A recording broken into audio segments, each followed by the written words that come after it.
Ex17C on differentiating x to the power of n, where n is a negative integer, and starts on page 591 of your textbook. So just remember this rule over here, where we have on the top left here, for f of x, we have x to the power of n, and then we have f dash x being equal to n times x to the power of n minus 1, which is what we already know. You bring the power to the front, you multiply them, and we minus 1 from the power. It's very important that we remember it's minus 1 from the power, not take down a power, whatever it is, minus 1 from the power. And you'll see why it's important to remember that later. So we also know that f of x equals to c when f of x equals c.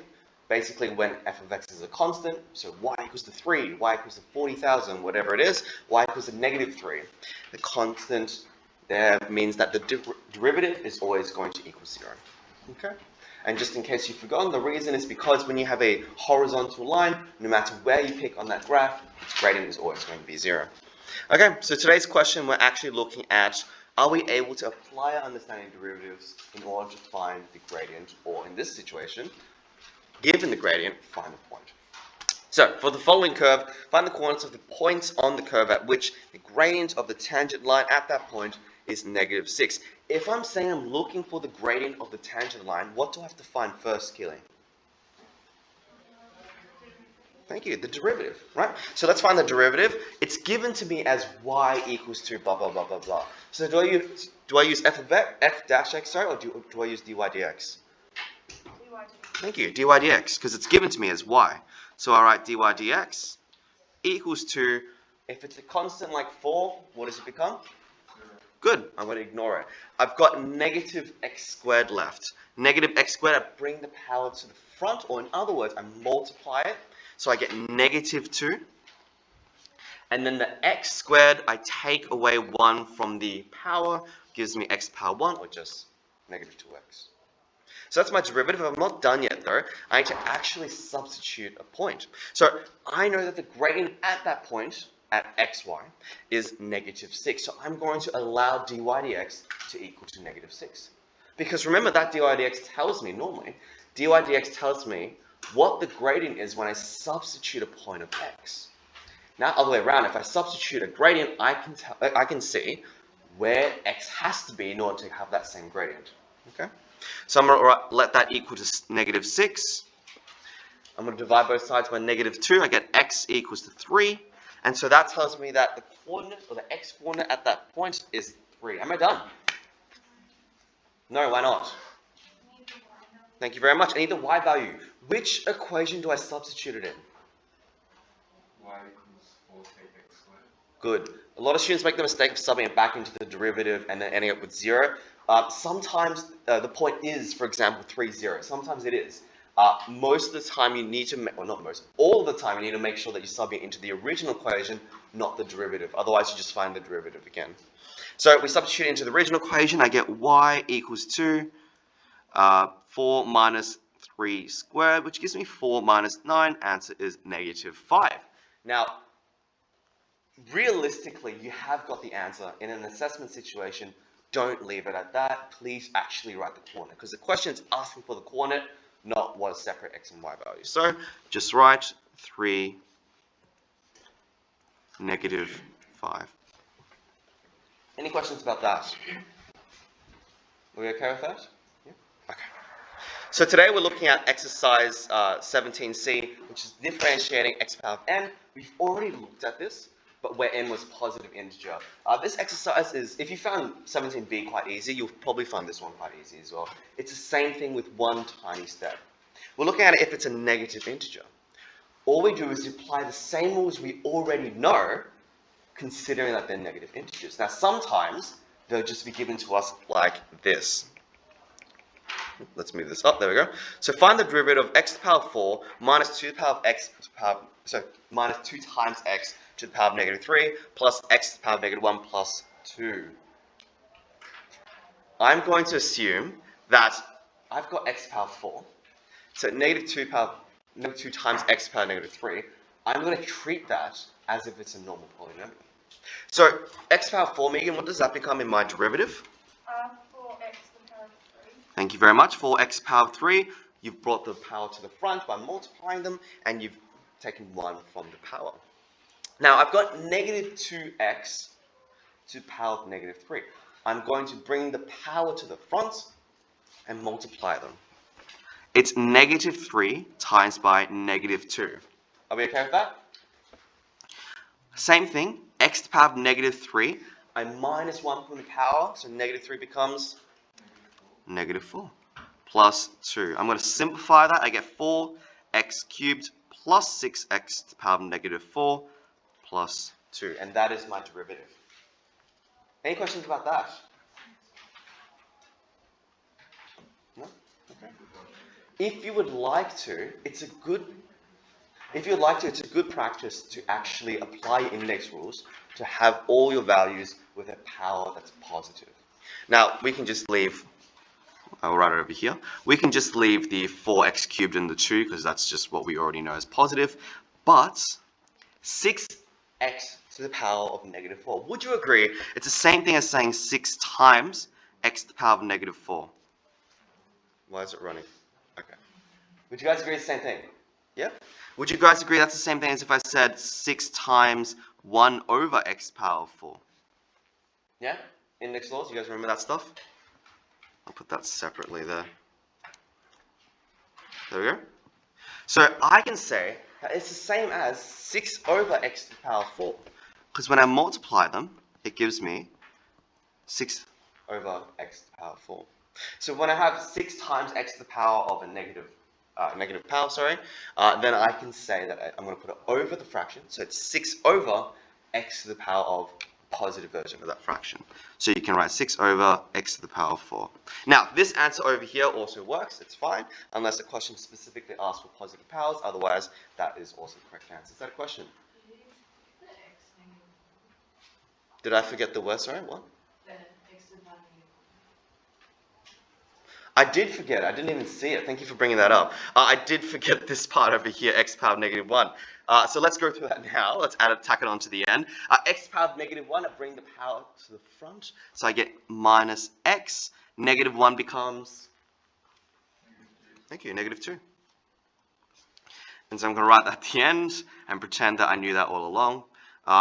Minus x to the power of negative 2. What does minus x to the power of negative 2 become as a fraction? You guys remember your index laws, right? Yeah.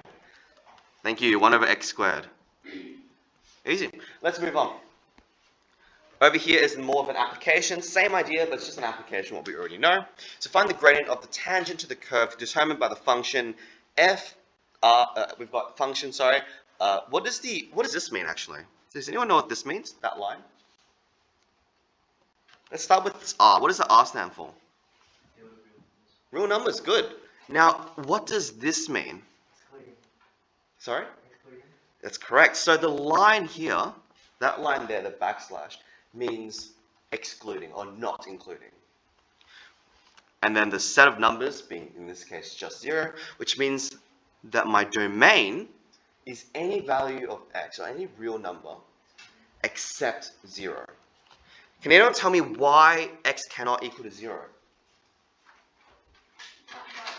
Thank you. You cannot divide by 0. So if you put in, or if you put this in your calculator, you realize that when you have x equals 0, it just, the line doesn't cross the y-axis. Okay? So x cannot be equal to 0. So the first one tells me my domain, the second one tells me my range. Okay? So domain into the range, and we've got r, all real numbers except 0, and then going into all real numbers. Our function is f of x equals to x squared plus 1 over x at the point 1, 2. Instead of going from that negative power into a fraction with a positive power, we're going to do the opposite. We're going to go backwards. So I know that that's equal to f of x equals to x squared plus 1 over x is the same as plus x to the power of negative 1. Agreed? Lovely. Let's find a derivative from there. I get f dash x equals to 2x minus 1, or just minus x, to the power of negative 2. Same thing? Sweet. I'm going to turn that back into a fraction, and I'll explain why in a second. So 2 to the power of x, so 2 times x minus 1 over x squared. Now the reason I'm doing that is because when I substitute a point in, so let's say substitute x equals to 1, it's going to be a lot easier doing this with it as a fraction. If I told you 1 to the power of negative 2, or in some circumstances, maybe 3 to the power of negative 2, it gets a bit confusing, okay? So I'm going to use this point. I'm going to sub x equals to 1, and I get f dash of 1 equals to 2 bracket 1 minus 1 over 1 squared, which gives me 2 minus 1, which is 1. Are we okay with that? Are we done with this question? Yeah, it's not asking us to find a coordinate, is it? It's asking us to find the gradient of the tangent at that point. So the gradient is 1. We're happy with that. Let's move on. Show that the derivative of the function, same thing. What is my domain? Riley, what's my domain? All real numbers excluding 0. Good, all real numbers excluding 0. Why can my x not equal to 0? Good, same thing. If I have 1 over, because we know that x to the power of negative 3 is 1 over x cubed, right? If I have 1 over x cubed, we know that x cannot be 0. In that case, 0 cubed is still 0. You get 1 over 0, which doesn't exist. Not infinity, not negative infinity, it just doesn't exist. Okay? So, we've got f of x equals to 1 over x cubed. Now, the question's asking us to show that the derivative of the function is always negative. Now, in some circumstances, you really have to try and apply your understanding in non-routine situations. I'm going to find the derivative, as we've always done. So I'm going to write f dash of x equals to, we bring the power to the front, negative 3x to the power of negative 3 minus 1 from the power, so negative 3 times x to the power of negative 4. I'm going to change that into the fraction. We get negative 3 times by 1 over x to the power of 4, which is the same as saying negative 3 over x to the power of 4. Are we okay with that? Okay. The question says, show that it is always negative. Does anyone want to have a guess how to do this one? How do you show something is always negative? How do you show an equation is always negative? Well, what you'd have to do is you have to show that if you substitute any value of x, then it has to end up with a positive output. If I focus on this section right here, if it highlights, there we go. If I focus on that, for whatever values of x, obviously x cannot equal to 0, it's determined in the equation, but for whatever value of x, whether it's positive or negative, is x to the power of 4 going to be positive? Yeah. If you have an extremely negative value, because the power is even, you're always going to end up with a positive value. Right? It's like x squared, same thing. Well, not same thing, same idea. And because it's always going to end up with a positive value, for all values of x barring 0, then 1 over x to the power of 4 is always going to be positive as well. Agreed? Yeah. And if 1 over x to the power of 4 is always going to be positive, if I multiply whatever that is, whatever that positive value, by negative 3, then it'll always be a negative value. Okay? Do I have any questions about that? Yeah? In a situation like in a test, to answer this question, you would show this, and then you'd say, for all values of x, excluding 0, 1 over x to the power of 4 is a positive value.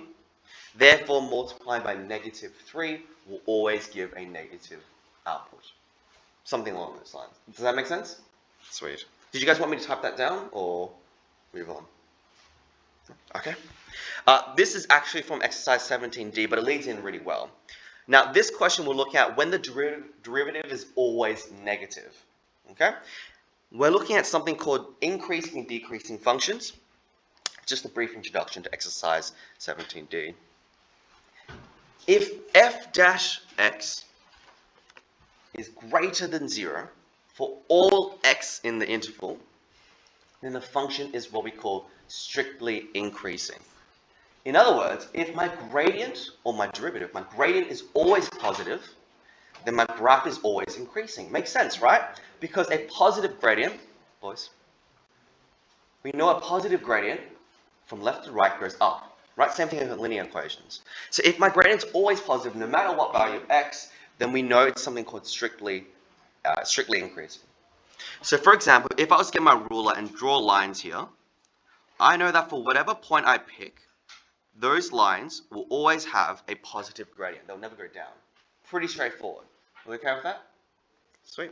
On the opposite end, if we have a f dash of x is less than 0, in other words, my gradient is always less than 0 or negative, then my gradient is always going to be negative. It's something we call strictly decreasing. The graph is strictly decreasing. Same idea. I have the lines here that show me that no matter what value of x I pick, the lines will always have a negative gradient. I'm just drawing really rough tangents just in case you're not aware. So we say a function is strictly decreasing on an interval if x2 is greater than x1, implies f of x2 is less than f of x1. What that means is saying that for whatever value of x I put in, if it's bigger, then my graph, my f of x is going to be smaller. Okay? It just means my graph, as I move further towards the right, it goes down. That's all it means. Same thing on this side, but the opposite.